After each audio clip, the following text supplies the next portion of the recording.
Hey, y'all, welcome back. It is Thursday. If you're watching this the day that it comes out, if you're one of the early birds that catches the worm every time and you're checking out the show first thing when it comes out, we thank y'all. This is episode 306. We have a very full show for you today. And to help me introduce what we're talking about today, the owner of Outdoor Legacy and my co-host, Mr. Jason Robertson. How you doing, man? In a Man, different underground bunker again? a different underground bunker. That's Yeah. right. No, that's spring The break. same. So out of town with Yeah. the family again, and so yeah, you'll probably see some weird underground bunkers this summer as Well, I'm moving around, but that's okay.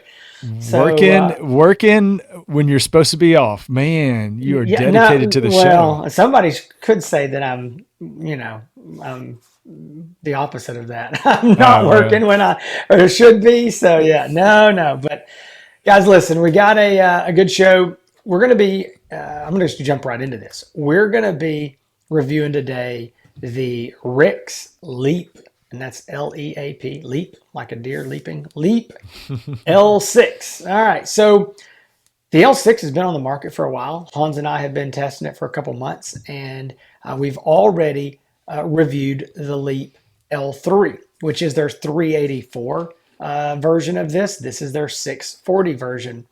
And so today we're going to do the 640, but I want to tell you if you're interested in seeing that L3 384 review, then you can go back to episode 303. And we did a full review there. Something also that I want to bring up is in that show, we talked about one of the features here. I'm just getting right into this review that is widely talked about and greatly misunderstood. And we went into great depth and detail in explaining it. And that is in episode number 303. And I'm talking about the zoom feature that is on both of these scopes. And so I'm going to just show you real quick. I'll be real brief this time. But right here, you can see you flip this little lever out and then you are able to rotate this.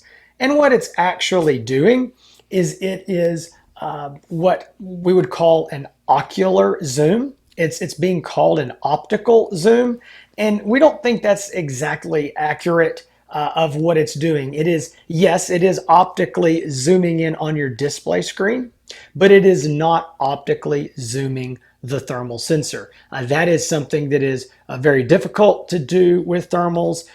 There is no continuous optical zoom in any thermal hunting rifle scopes right now. There are some scopes that, can go from one lens to another, so two different magnifications.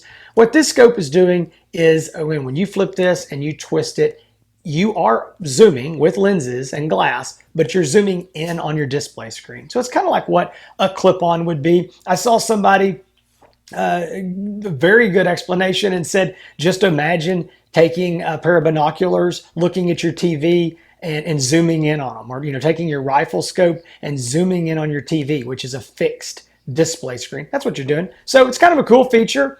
We just want to be clear. The word optical zoom we think is a little misleading and can cause confusion of what it is, but it is what we're calling ocular, which just means eye. So it's the eyepiece zoom. And it is kind of cool. It's better than digital zoom. It does not distort the image as much. One thing we have noticed, Hans and I've had a little bit of trouble with on these optics, is as you zoom in, sometimes your reticle will get blurry or just, and I don't mean like a big blob blur, but just a little bit unfocused, and it's kind of hard for your eye to see that. And it doesn't seem to do that on every single scope. And what it really needs is to adjust the diopter focus here for the display screen. And so it's just, I don't know, this one little hiccup with that we found. I think the feature is kind of cool. I hmm think it is unique. I think it is something that other people aren't doing. And if you're just out there in the field and you don't want to use your digital zoom, and again, as you use digital zoom, you're going to pixelate that image as you lose resolution. Man, you can just slide that thing over. Again, it is continuous, so you're going up in small increments. Really cool. It's not a bad feature at all. We just want to explain what it is, how it works. Again, the only issue that we have personally seen is just sometimes that reticle gets a little bit hmm blurry. And Yeah. probably not a big deal if you're shooting close range. If you're shooting longer range, you might need to then adjust the focus on your eyepiece. Well, so Hans, what do you think about that? yeah, kudos to Rix for doing something different. Yeah, I I mean, agree. hey, there's nothing wrong with that. There's been some debate on either side of ocular zoom and optical zoom, and is it really, and all that. At the end of the day, it doesn't matter. And we'll get into the full review. What Jason said is correct, and as far as what it's doing and zooming in on the eyepiece, and whether you want to call it ocular zoom, which we think it is truly, or optical zoom, it's still a great feature. It's Sure. still a great feature on an optic that's a great price. And like I said, we're getting into the full review of it. But yes, it is not. I mean, you talked about the experience when we would, especially some people. I had I think a little bit more trouble, but when I would raise that ocular zoom all the way up, the reticle would get more fuzzy, so we had to clear it up. But man, I tell you, again, kudos to them for, you know what, we're going to do something that nobody else is doing. And I said this in the L3 review. Hey, this might be something that the other companies are like, you know what, we can do that. And we can do that very inexpensive by just adding that on. I mean, that's There's great. no question that when you zoom in, it is better. You're losing less image quality than you are in digital zoom, because digital zoom is losing resolution. So it's a cool feature. And guys, we want to be clear. We're not, like Hans just said, it's a cool feature. We're not talking bad about it. We just want to explain what it is, because there's a lot of times there's confusion. A lot of the times the people that are looking at some of these optics are new to thermal. There's an influx of new customers into the thermal hunting world right now, which is a great thing. And so sometimes there's, just don't understand exactly how this works. So that's really what that is. And again, nothing more needs to be said. I'm going to jump into the specs, because we got a lot to talk about here. And I'm looking down here at my notes to read all this. All right, here we go. So this is the Rix LEAP L6. It's coming in at a price of $3,799. One more thing I'm going to mention before I jump into these specs is this little baby right here. I took it off the scope so that you could see it more easily. This is a little laser rangefinder. This piece right here will go around the 30 millimeter tube of your scope, and you can see right here, it is just a very small laser rangefinder. Takes a CR123A. These are retailing for about $500. And we are currently testing them. These will attach to the LEAP scopes, and both the L3 and the L6, and you can connect them via Bluetooth. Hans and I are not prepared today to offer that up in this review. We think we need some more testing with them. We're really trying to get out there and ensure that we're giving them the full benefit of the doubt, getting them in the field, making sure that we're using them correctly, and the connecting and all this. We just want to be sure before we really talk about them, on a review. So we don't want to say something that's wrong or incorrect. And that's just, again, one of those things we try to do is to be honest about it. And we don't want to mislead anybody one way or the other. So looks cool, price is right. Again, we're using those right now, but it is an option that you can buy for these. So moving back on. All right, let me get my specs pulled back up here. And so the unit is this is again the L6. It is a 640 by 360 thermal resolution on the sensor. Now, listen close to that. We will talk about that again later. 640 by 360. Most of the optics you're used to hearing are going to be a 640 by 480 or 640 by 512. So again, we'll revisit that later in the review. It is a 12 micron unit. It's a 50 hertz refresh rate. It has a sub 25 millikelvin NETD rating. It's got an OLED display that is 1920 by 1080. So it does have a digital zoom that the base magnification, I should say, optically is 2.8 power base mag. Then you can use your little ocular zoom, as we talked about, and that goes up to 8.4 magnification. But it also has digital zoom. So 2.8, and it goes up 4 times that. So that's almost 12. I'd have to do the math to see what 2.8 times 4, but almost 12 power. It has a field of view of 46.2 feet horizontally at 100 yards. So that's what you're going to see left or right at 100 yards. It's got a detection range, according to Rix, of 2,600 yards. It has an ID range. Now, this is our ID range. And when Hans and I give ID ranges, we try to be realistic. We try to be conservative. So this is what we think a hog, a coyote, that size of an animal, you can, clearly identify in normal conditions. And we would say somewhere in that 400 to 500 yard range. Again, with some experience and some good conditions, it might be a little further than that, but I think that's fair and conservative, 400 or 500 yards. It does have Wi-Fi for with an app that you can stream to. It's also got video and audio recording. It's got internal video recording, so when you record that, it records inside the scope, and you just plug it in and pull the videos off. You can, I believe, use the app to do that as well. I just plug it straight into my laptop. This is the part we really like. 18650 battery. One single 18650, fully removable. And that battery will run this scope for about 7 hours. And that is awesome. I mean, we're going to talk some more about that, but Hans and I love 18650, fully removables. Also, it is an IPS 6.7 rating. That means it is fully waterproof, submersible to 3 foot for 30 minutes. And it is rated for down to -4 degrees Fahrenheit, so you can hunt in cold weather with it. The recoil rating is a 300 Win Mag or a 7mm mag. And somebody asked me this week, they said, hey, I'm not super familiar with all these calibers. Where does that rank? I was like, it's bigger than a 308. So most people kind of know like 308, 6.5 Creedmoor, and then everything else, all the common calibers of the 223 and 6.5 Grindles and 300 Blackouts, and all those are going to be under that. And so this is above a 308, 300 Win Mag, 7 mag. Weight is 42.8 ounces. Hans, is that with the mount?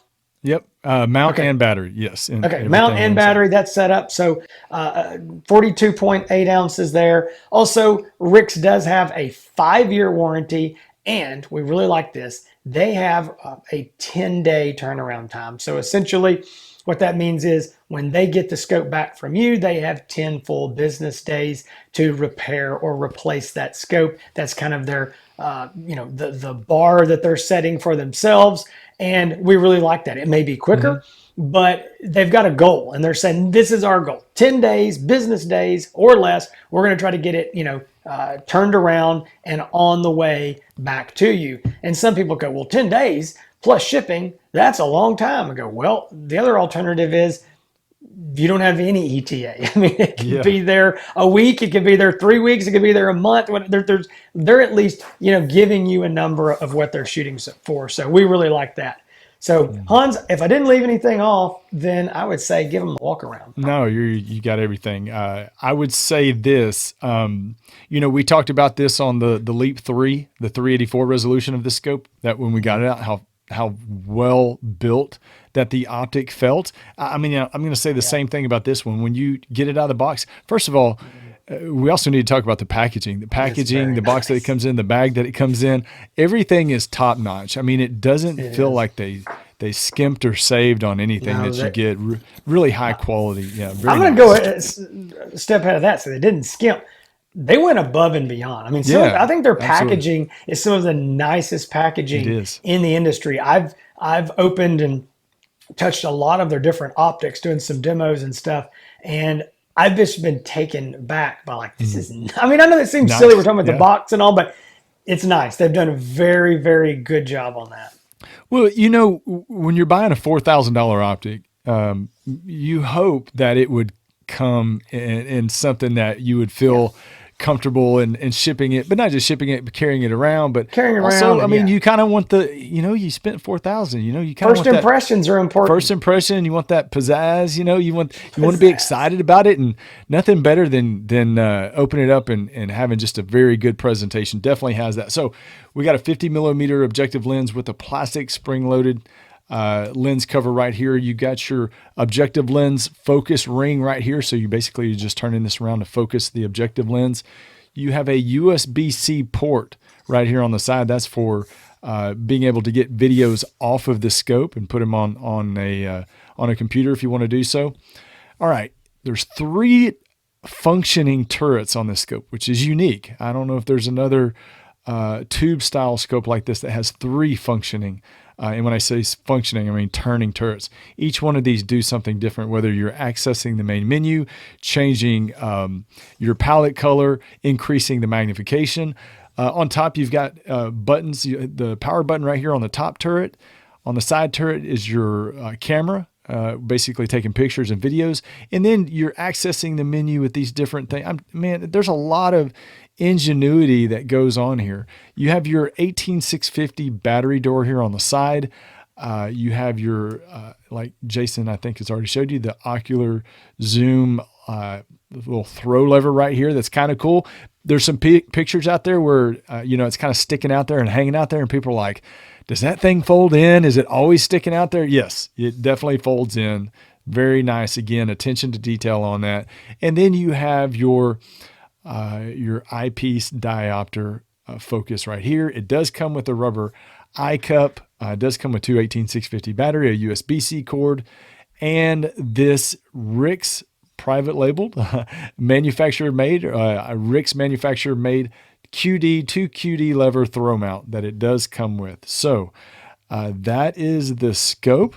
Jason, I think I did it justice. I don't know. I think you did. We'll see in the comments of the video. You did a good job. I'm over here trying to do some math on a couple things, so that's scary. It's always a good time to be trying to do math and look at your notes when you're over here in the middle of a show. But no, so I think you did a good job. I want to jump in real quick and let's go ahead and talk about some dislikes. I always like to get the bad news, over first. And I don't think that there's any major bad news on this scope. There are a few things we would like to see changed. And, again, we say this on every single scope. We've yet to find the perfect thermal. I don't care what brand, what manufacturer, how much it costs. I don't care if it's $2,000 or $20,000. We have yet to find the perfect one, and I hope that day comes. But there'll be a light from the sky, illuminating it. But I don't think we're there yet. So this is a good scope, Hans. I know you've got a couple things there at kind of the top of the list. I've got just a couple quick things that I wanted to mention as you get down in that list. So the 2 things I noticed, I guess if you would call them dislikes, and I had to do this because we called out. And we didn't call them out. We mentioned this on a review a long time ago, and a lot of people on another company. A lot of people want to know why a lot of the videos that they see of Rix products online are in white hot. What I have noticed is that the black hot doesn't look bad, but the white hot looks significantly better. I would say that the black hot is not near as impressive as the white hot color palette on this scope. So, and like I said, people are like, man, you're really nitpicking on the black hot not being great. Well, we did that with another manufacturer several years ago. We complained about black hot. So I felt like we had to do it now because a lot of the videos you see are in white hot. Black hot does not look near as good as white hot. What I will also say is that the videos that come off the scope that you see we say this a lot, what you see online or the videos you see online aren't as good as what you see through the scope. That's definitely true with this. With the Rix L6, what you see through the scope is better than what you see the video. I will say the video quality isn't quite as good as some others out there as well. I think what you see through the scope is significantly better than what you're seeing on the videos. Seems like it's a weird frame rate or something like that. I don't know what's going on there, but the video quality that you're seeing online really doesn't do it justice at all, I think, as far as what you see through the scope. Those are really the 2 that I wanted to throw out there just because I don't even think we mentioned these. We didn't mention these on the L3 review as far as black hot and the video output quality. So it's funny because this just shows you, this is why I think Hans and I do good at this together. Those are 2 things that I probably wouldn't notice as much. And here's the reason why. I'm a white hot guy. I've flipped a black hot. I've used and I don't really ever like black hot. So it's I don't know. Yeah. But again, he's a black hot guy. He uses that. So he's much more sensitive to that. I'm using white hot 99% of the time. Also, just talking about that, the image quality of the video, I pull my videos off of my scope. I look at them. I put the yardages in there for Hans, and then I just send them to him. And like he's the guy editing all the videos. So it's funny where looking at yeah. his perspective on things is sometimes different than mine because he's doing different things, than I am with them. So oh yeah, when you're staring at the videos for hours upon hours every week, and you start to notice a lot of that stuff. And the common person out there that's just uploading their videos for fun may not even notice it. I'll say that. Sure, but that's right. I've had a couple people reach out to me and say, "Hey, have you noticed, the video quality?" And I was like, it's not terrible, but it's not the best. But anyway, yeah. So I've got a couple quick things here I'm going to go over, and then I'm going to bring up one here at the end. But this is a minor thing. I don't think it's the end of the world, but I've actually had a couple end users bring it up to me. And so we did not mention this. I don't think we did on the L3. And so I had a couple people ask me to mention this. And when you're holding this up, and I know this is awkward, I can't hold it very well. Right here, this is your right side. Okay, this is your battery compartment door. And right here, this turret, it spins. All right. That is your digital zoom. Right. So if you're going to use your digital zoom, it's on your right side. Well, big deal. You say, what's it matter which side it's on? Well, for a right-handed shooter, this is your business hand. Okay, your right hand is normally going to be there on the trigger. If you're shooting an AR, you may have your thumb around the pistol grip there, and again, your finger indexed. That's your off hand. So, I'm sorry, it's not your off hand. Your off hand as a right-handed shooter is your left hand. So it's really awkward to try to reach all the way over. You're probably not going to do that. You're going to want to use your right hand. So if you're in a tripod and you're locked completely in, and you've got that thing where you can, manipulate it in, in any way, it's no problem. Just reach up, just twist it with this hand. But if you're trying to hold it, or you're maybe on something like a Primo's trigger stick where it's just sitting there, or anywhere where it's not locked in, you're going to have to change hands. You're going to have to hold it with this hand and twist with that. Not a big deal. I think most people are probably going to use that ocular zoom more anyway. Yeah. And you can use that with your off hand, your left hand. So I'm not saying it's a big deal, but I had a couple people bring it up, said, hey, you really need to mention this, just FYI.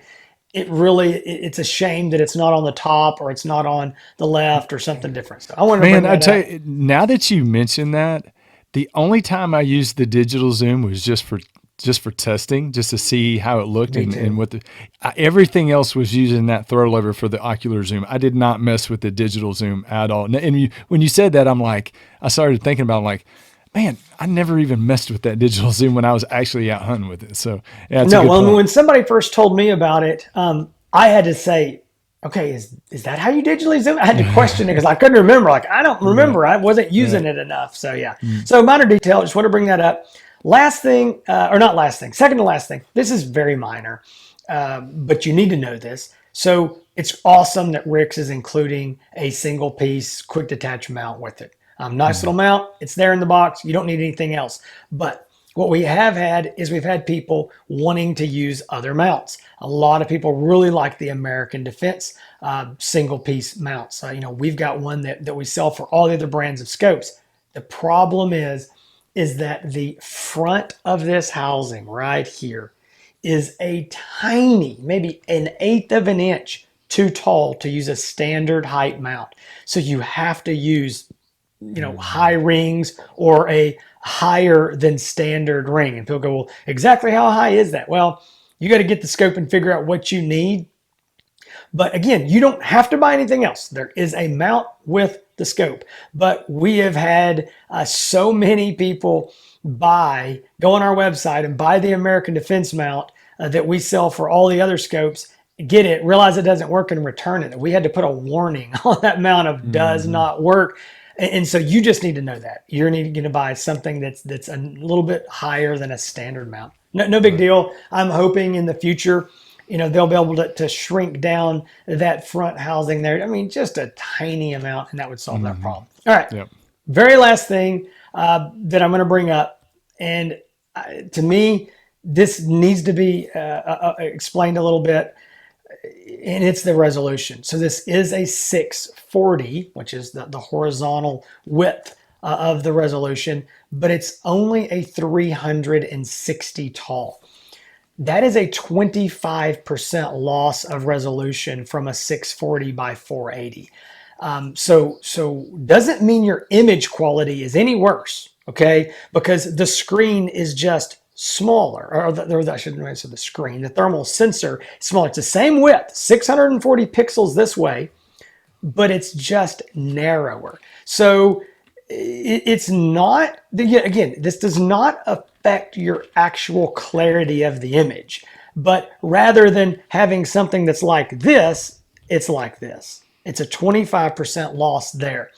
And so I would say, I was talking to a guy on the phone about it, and he goes, well, what is the negative of that? Well, the negative is you've lost 25% of your field of view vertically. Your screen is literally just narrower. So, and you will see that when you look at the videos that Hans and I are playing here today. It's more of a long rectangle than it is closer to a square.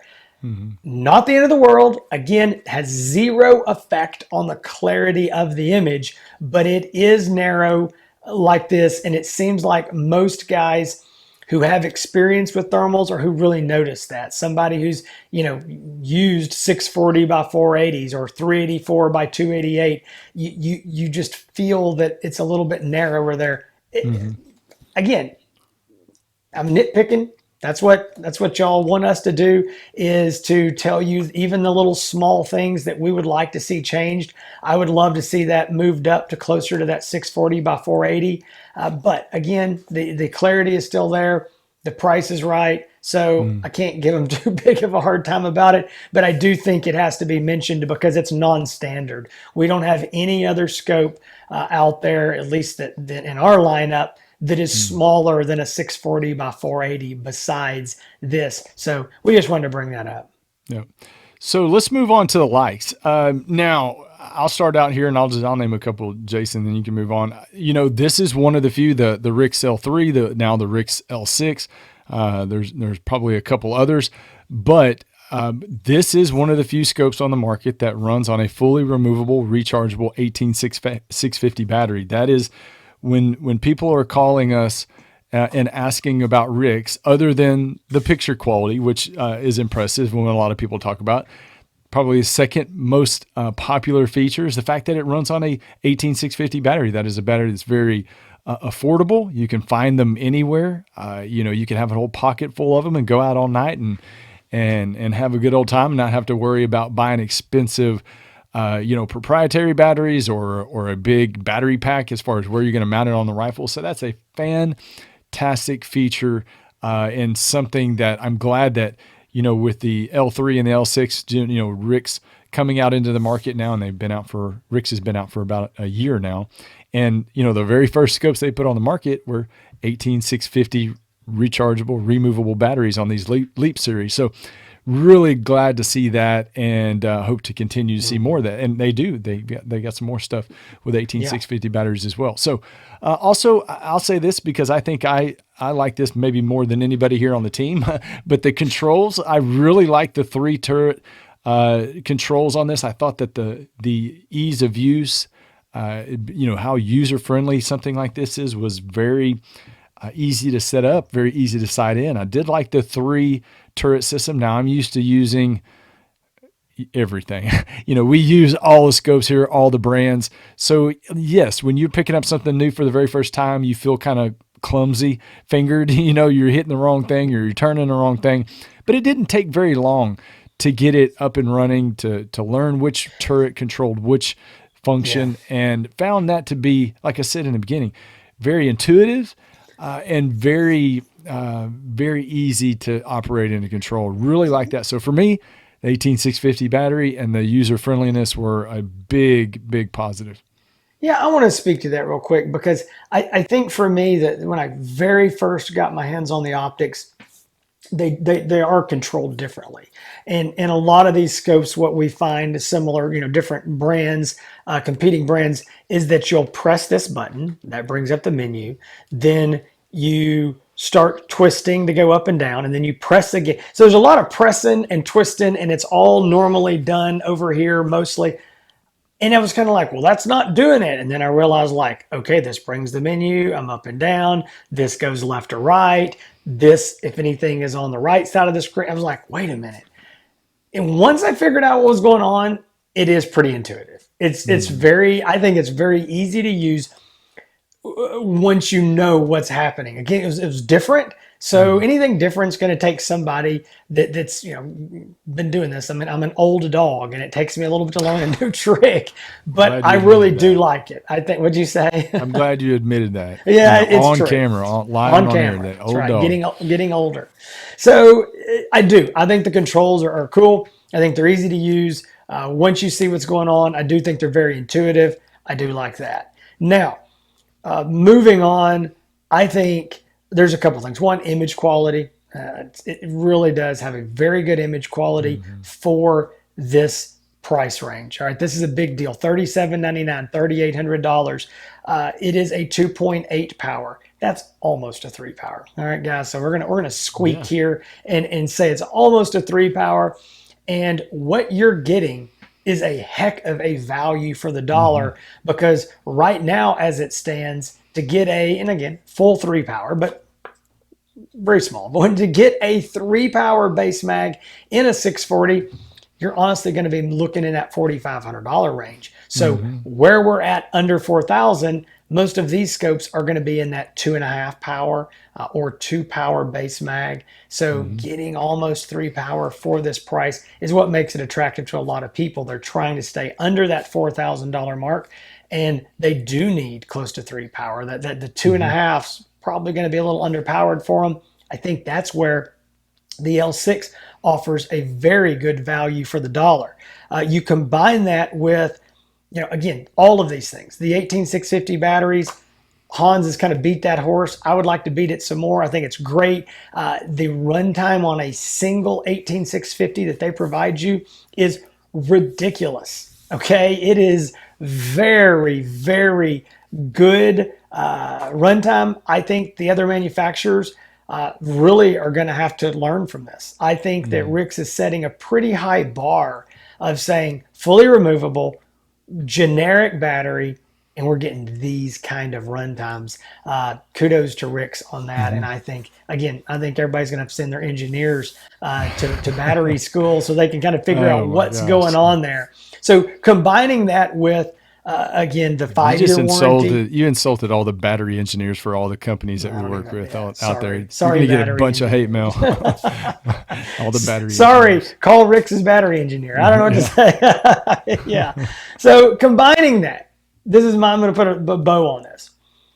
5-year warranty, 18650 battery, ease of use, the turret controls, the image quality, the higher base magnification, all of that. I think my big like is just what I say is a very, very good, fair value for the dollar compared to other optics in this price range. I think it does just holds its own right there where it's at. So Hans, I think that's a natural transition, kind of just talking about our general thoughts. And I think that is my general thought on this scope overall. But anything you just want to throw out about this thing that you think is important?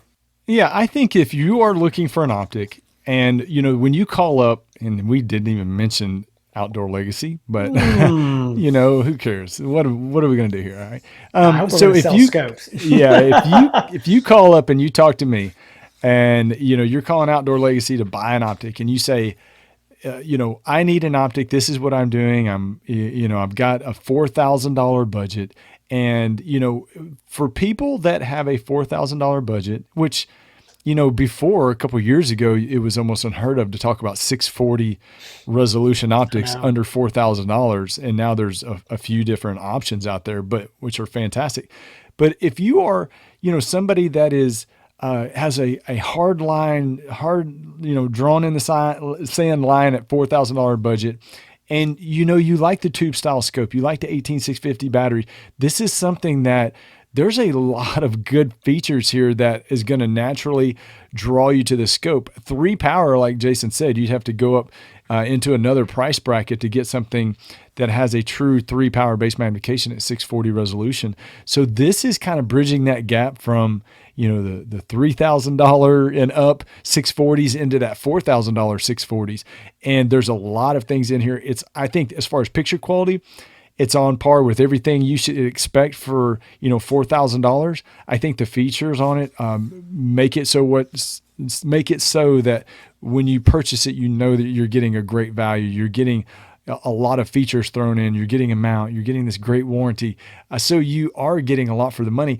And it has, I know this, when people call in, it's really changed the way that we've had to talk to people about what they could get into. Because like you said before, I mean, you were talking about a lot more money. Now we're talking about sub $4,000 640 scopes that have, that a hog hunter or a coyote hunter could go out there and be very, very successful with. So it's really changing the conversation, not just this scope, but in general, the industry of what the trend is right now with, higher quality, prices gradually coming down.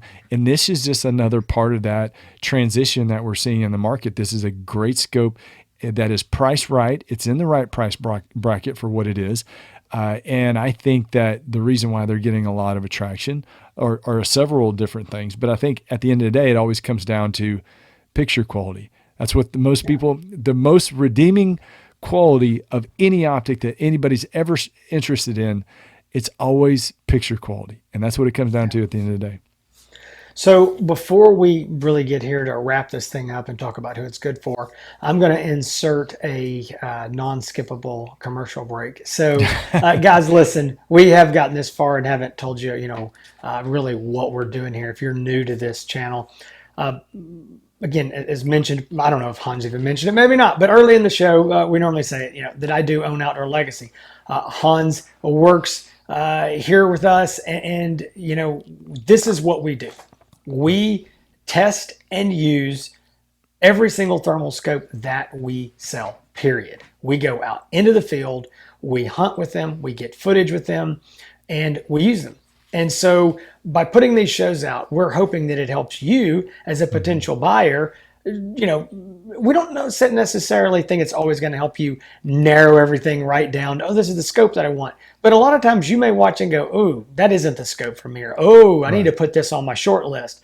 Right. And we understand that sometimes, you're listening to this and you say 2.8 power, 3 power. I don't know. These guys seem to think that's important. And they just said 2.5 power might not be enough. Why is that? What's the difference? Mm-hmm. And so there's a whole lot getting into this. We always say that thermal optics are tools, and they're very, very specific tools, and not every tool is right for every person. And there's a lot of people that are going to call and we could say, oh my gosh, this is the exact right scope. You tell me what you're doing, how you're doing it. I go, this is the perfect tool. The next guy might call and I go, oh my gosh, this is exactly wrong for you. I don't care if it fits your budget. It may check 9 boxes, but the 10th box is really important and it doesn't check that box. So what we want to do is we want to help you decide on which optic you want and then help you with that purchase. You can call us at 877-350-1818. You can go to Outdoor Legacy Gear. That's GEAR, outdoorlegacygear.com. And you can see all the scopes there. You can order online. But give us a call if you're not sure. If you got any questions at all about what to buy, call us. We want to sell you a scope, but we want to make sure you get the right scope, not just a scope. That's never good. You're spending too much money to just willy-nilly go buy something, or, hey, I read some stuff on Facebook that looked positive. You need to know that it's the right thing for you. So again, 877-350-1818. Hans, we're getting close to the wrapping this thing up. I want to talk about who this thing is good for. And my opinion, and I'll let you decide, but you can throw in your 2 cents here, but I do think with this 30 millimeter tube, if y'all watch many of the shows, Hans and I really like that. We like the versatility of a 30 millimeter tube. You can mount this on a bolt action rifle. And even if the single piece mount, the Rix mount that comes with it, if that doesn't work for your bolt action because you don't have a Picatinny rail or whatever, no problem. You can get normal 30 millimeter scope rings and mount this thing up. I mean, I don't care if this is your Woodstock, 270, or if it's your, Ruger Ranch rifle, AR-15, it's just going to fit it. So I think this scope and all scopes of the 30 millimeter tube are just better for a wider range of people, because a lot of times one of the questions asked is, hey, you going to put this on a bolt gun or an AR? And it's very, very common for a guy to say, well, I'm going to run it on my AR most of the time, but I do have this really sweet bolt gun. Man, I want to put it on that too. Well, bingo. We need to make sure that you get a scope that will work for that. And a lot of these more small, compact style scopes aren't good for that, because they don't give you the eye relief that you need. They don't have the proper mounting options to get it back there towards the buttstock for you. So I think this is good in that regard for no matter what kind of rifle you're going to be using, AR or a fixed stock bolt gun style, chassis gun, all that will work good. I think that with this 2.8 power, generally, I'm going to say once you get into that, close to 3 power, it's normally going to be for more of your predator hunters, your coyote hunters. But there's a lot of hog hunters that are really leaning towards the higher base magnification now. I would say if you're going to be doing a whole lot of shooting over 60, 75 yards, if that's where the majority of your shooting is going to be out there closer to that 100-yard range and further, I think this is a great optic for you. I think if you're going to be doing a whole lot of, spot and stalk hog hunting, and you're going to be hunting at 20, 30, 40, 50 yards all the time, probably not the right scope. Probably a little more magnification than you need. But I do like that, again, as a predator hunter or a coyote hunter, a lot of guys, as Hans was talking about, this value for the dollar in this $4,000 price range, they want to get into that 640. They want enough magnification that they can easily shoot at 100, 150, 250, whatever is necessary, and hopefully not have to zoom up a whole lot. I think this scope offers that, and it does it at a very good value point. So again, I'm just going to put my wrap on it, and Hans, I'll let you kind of say what you think, but I would say that hog and predator hunters, again, 60, 75 yards and out, it's going to be kind of hitting that sweet spot out there past that. And again, I don't care if you're shooting a collapsible stock or a fixed stock rifle. I think it's going to work fine on either one of those. No, I think you're exactly right. The 2.8 base magnification is good for a wide variety of types of hunting. Like Jason said, if your average shot's under 50 yards, you probably don't need that much power. But anything out past 75 yards on average, now that does not, a lot of people get confused by that. They're like, well, does that mean you can't see at 30, 50 yards? Yeah, absolutely. No. Absolutely. So what you're talking about is it cuts down on your field of view. The higher the base magnification, the field of view is going to be a little bit more narrow. So sometimes it is hard to kind of track animals. So if they're running, sometimes it's hard to follow. If you're shooting at a group of hogs, sometimes it's hard to track them or follow them while they're running if you got a very narrow field of view at a short distance. So, but the 2.8 is great. I love that. I love the fact that you can get that in a sub $4,000 640 resolution optic. But go ahead. I know. I was just going to say, and what you're getting here is you are able to use that ocular zoom and just say you need a little bit. You don't want to just double that up, which most optics with your digital zoom, not all, but most optics, you're doubling it. So if it was a 3 power, it's going to go to a 6 power. Well, number one, the digital zoom doesn't work that way on the Rix. You can, when you use that right turret, it's going up in very small increments, which is nice. But you can use that ocular. So maybe you don't want to double it up and go to 6 power. You just want to go over to 4 power. You can do that. You can just move that and zoom in on that display screen a little bit. So again, there is some benefits to that. Absolutely. 100%. Well, I think we have hit all the bases that we were supposed to do. I'm sure there's going to be some comments and they'll remind us of all the things that we missed. I'm sure we missed something every week. It wouldn't be the first. But here's the thing. These reviews are great. These videos are great. A lot of people find them informative. But we can't get everything out. I mean, sometimes it's difficult. The best thing to do if you're looking to purchase an optic and you need advice, give us a call. That's the best thing to do. I think Jason went through just fine. 877-350-1818, outdoorlegacygear.com. But we don't expect you to see this video. Now, we hope you do, but we don't expect you to see this video and, click buy it now, right away. We expect there to be some investigation. You're going to take some steps to learn more about it.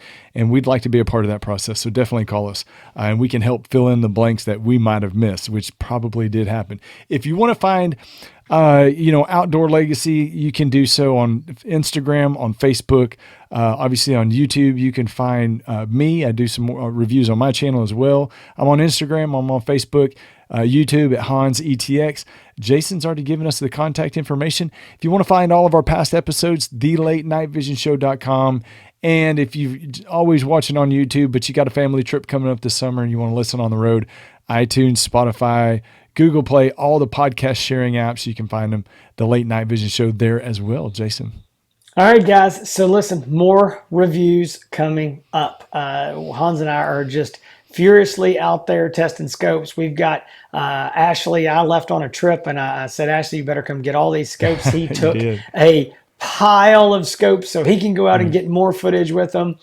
So guys, stay tuned to this channel. We hope you enjoyed this. Again, this was the review of the Rix LEAP L6 640 high resolution thermal scope. Hope you enjoyed it. Hans told you how to get a hold of us, anything you need, but good Lord willing, we will be back here next Thursday. We hope to see y'all then. So between now and then, y'all stay safe in the fields.